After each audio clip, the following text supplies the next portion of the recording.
Hello guys, good morning. Welcome back to my YouTube channel. আজি আকৌ বৰষুণ দি আছে। মই ভাবিছিলোঁ আজি ঈদৰ কাপোৰ চাপোৰ ধুম, আজিও আৰু বৰষুণ নাই। ভাবিলোঁ বেটি আৰু মই মাত্ৰ উঠি গ'লো টোপনিৰ পৰাই।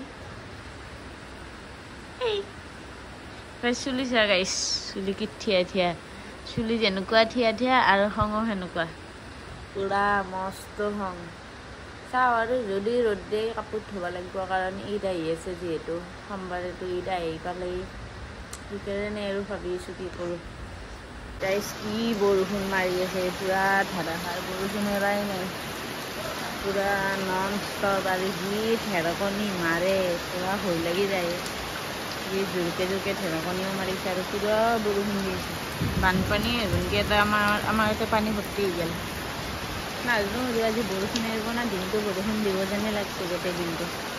ময়ো মুখ চুখ ধুই চাহ তাহ খাইছোঁ, বাকী আপোনালোকক দেখাইছোঁ আৰু বাহিৰতো চাওক বৰষুণ। এই খাল আমাৰ এতিয়া ভৰ্তি হৈ যাব, খাল মাছকেইটা নেদি হ'ল আৰু মাছ গ'লে হ'লে আৰু হ'ব আৰু এতিয়া বেলেগ বৰষুণ মাৰিছে দেই।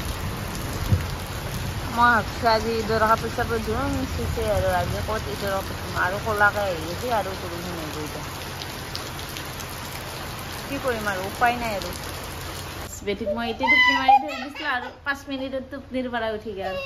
এইটো বহি আছে আৰু মোৰো কাম আছে, কামগিলা কৰোঁ আৰু আজি ঘৰৰ আলু চালু আজিয়ে কুবি দিওঁ। বাকী কালি যদি ৰ'দ দিয়ে কাপোৰ ধুব লাগিব, আৰু ৰ'দ নিদিলে ৱাশ্বিং মেচিনত ধুই তাতে শুকাব লাগিব আৰু ফেনৰ তলত দি থ'ব লাগিব, নহ'লে উপায় নাই। যিহেতু ঈদ এটা পবিত্ৰ ঈদ, সেইকাৰণে আৰু বাকী চাই যাওঁ কি কৰোঁ। এই ডাইনিং চেয়াৰগিলা চব ধুলোঁ। এতিয়া বাকী পাকঘৰৰ আৰু শাক বাচনগিলা মানে টেমা চেমা হালধি মছলা থোৱা টেমা চেমাগিলা সেইগিলা ধুওঁ। আগফালৰ পৰা মুচি যাওঁ, মুচি যাই কেনে আৰু ঘৰৰ আলু চালু ধুম। বাকী চাই থাকক বৰষুণ বতৰত কিনকৈ কাম কৰি আছে। আধা ভিজা হৈ গৈছে, বাবুটিক ছাতা ধৰিব দিছিলোঁ, ধৰিব দি কেনে আৰু কৈছোঁ আৰু গাইজ মোৰ প্ৰায় কাম হ'ল আৰু বহুত আছে। টেমা চেমা ধোৱা হৈ গৈছে, ফ্ৰিজ মুচপা আছোঁ আৰু গেছটো মুচিছোঁ। বাকী অলপ ৰ'দ দিয়াৰ দৰে কৰিছে, ৰ'দ দিলে অলপ ভাল আছিল আৰু কিবা কিবি ধুব লগা আছে সেইখিনি ধুম। বাকী কাপোৰ কালিয়ে ধুই দিম আৰু কৰি আছোঁ। এই ঘৰৰ অৱস্থা নহয় গৈছে গাইজ, কি কৰিবি আৰু অলপকৈ কৰিছে। এইবিলাক য'তেই ত'তে ফেলাই থৈছোঁ, অলপকৈ এটাকৈ মুচি কৰি আছোঁ আৰু বাকী কৰি আছোঁ। চাই থাকক ভালকৈ গাইজ। এইফালে ৱাশ্বিং মেচিনত কাপোৰ দিলোঁ, কাৰণ বতাহটো অলপ ভাল কৰিছে আৰু সেইকাৰণে ৱাশ্বিং মেচিনত কাপোৰখিনি দিলোঁ, তাতেই শুকাম দিছোঁ আৰু চফাৰ কাপোৰগিলা দিছোঁ। তাৰপিছত পৰ্দাগিলা দিম, এতিয়াই শুকাই ল'ম, তেতিয়া আৰু বেছি ৰ'দ নালাগে আৰু এতিয়া অলপমান ভাল কৰিছে বতৰটো। কিবা কৰে আৰু বৰষুণে দিয়ে নেকি ঠিক নাই আৰু চাওঁ, লাহে লাহে কৰি যাওঁ। ঘৰৰ ভিতৰত হ'লেও ফেনৰ তলত দিলে কাপোৰগিলা এইগিলা যিহেতু পাতলা কাপোৰ শুকাই যাব আৰু গাইজ। এইফালে আৰু মই কাম কৰা দেখি পানী চানী লাহে থকা দেখি এই বেটিও এটা পানী লাৰ বাঢ়িছে। ঐ আম্মা, অ' মা কি কৰি আছা তুমি? এই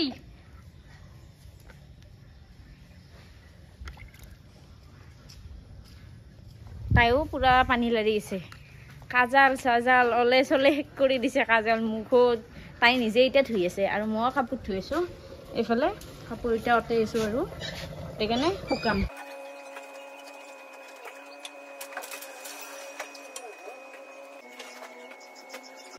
গাইজ প্ৰায় কাপোৰ চাপোৰ ধোৱা হৈ গ'ল, পৰ্দা চৰ্দা চফাৰ কাপোৰ চাপোৰ বাকীগিলা ধুই দিলোঁ, পাকঘৰৰ ধুই দিলোঁ। বাকী এতিয়া অলপ চলপ আছে, বেছি নাই আৰু প্ৰায়খিনি হৈ গৈছে। এনেকৈ চোতালত গোটেই মেলি দিলোঁ, ৱাশ্বিং মেচিনত দিলোঁ কাৰণে আৰু ভাল হ'ল। যিহেতু ৰ'দটো আজি বেছি নাই, অলপমান দিছে আৰু বেছি দিয়া নাই, সেইকাৰণে আৰু এইবিলাক সোনকালে শুকাব। বৰষুণ আহিলেই হ'ল আৰু যিখিনি আছে কালি ঘৰ চৰ মুচিম। বাকী আজি এইখিনি আৰু মই এতিয়া গা চা ধুই উঠোঁ। বেটিও টোপনি গৈছে, তাইক গা ধুৱাই টোপনি মাৰি থৈ দিছোঁ। এতিয়া ময়ো ধোৱা, আম্মাও ধুবা গৈছে, ধুই কেনে দেখা গাইজ জাষ্ট ভাত পানী খাই উঠলোঁ, বাচন চাচন ধুই আহিলোঁ আৰু বেটি মানে টোপনি যাই আছে, সেইকাৰণে মই বাৰান্দাত ব্লগটো কণ্টিনিউ কৰিব আহিলোঁ। আৰু বাকী বতৰটো অলপ ঠিকেই কৰি আছে, ভালেই কৰি আছে। মইতো ভাবিছিলোঁ কাপোৰ চাপোৰ ধুব নোৱাৰিম, ধুই দিছোঁ, চব ধোৱা হৈ গৈছে। বাকী অলপ চলপ আছে, সেইখিনি কালি কৰিম আৰু ঘৰ চৰ কালি মুচিম। আৰু এতিয়া আম্মা আব্বা দলা হালত যাব আৰু দলা হালত যাই মানে হেৰি ঈদৰ কিছু বজাৰ, যিহেতু আলু পিঁয়াজ এইগিলা হালধি মছলা এইগিলা কিনিবৰ কাৰণে যাব। ময়ো বেটি নুঠাতে কাপোৰগিলা চাপে আনি জাপি থৈ দিওঁ আৰু দেখাই আছোঁ। গাইজ অলপ আগতে বেটিও উঠি গেল এইটো আম্মা হে তাই উঠি গেল তাইকেইটা কিবা অলপমান মই খুৱাই কিনে কথা পাতিছো হা কাপোৰ মাখা চাপে আনিলো এতিয়া আৰু লগাব লাগিব এই মাখা চব চাপে আনিলো এতিয়া আৰু লগাব লাগিব হেৰি লগাতে আৰু উইলাতে বেছি কষ্ট ধোৱাতে সিমান কষ্ট নাপাওঁ লগা আৰু উইলাতে যিমান কষ্ট এই মাখা আৰু লগে লওঁ তাৰপিছত দেখা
গাইস মোৰ পৰ্দা সৰ্দা লগোৱা হৈ গ'ল পর্দা সর্দা সোফার কভার সফার পারলো আর ইটা যাম আমি চকত আর এতিয়া আটাবাড়ি আছে তাই মই তাতে যাওয়ার কারণে আর ইটা চকত যাও আর কিবা কিবি চাম আর ঘরের কাপড় চাপড় আম্মাই বলে কিবা চাব সেইখানে আম্মার কারণে আনবা যাও আর গাইস আমি এটা যাব বলছো চকত যাও কিবা চাও আর ভাল বস্তু পালি লৈ আহিম আর গাইজ যা চকৰ পৰা আহিবালো আৰু বৰষুণ দিয়াক লাগছি আৰু বৰষুণ দিবা দিছি মানে বতাৰ কি মহিমা ধৰবাই নৰা হৈছো বাকী মই একো লোৱা নাই আৰু এই পচন্দই লগা নাই আম্মাৰ কাৰণে আনছি আৰু আব্বাৰ কাৰণে আনছি বাকী মই দেৰিকে ল'ম দে হ'ব দে গাইজ আজিৰ ব্লগটো চাই কেনেকুৱা পালে জনাব আৰু লগতে ছাবস্ক্ৰাইব কৰি দিব নাপাহৰিব আকৌ লগ পাইছোঁ এটা নতুন ভিডিঅ'ৰ লগত আজিলৈ টাটা বাই বাই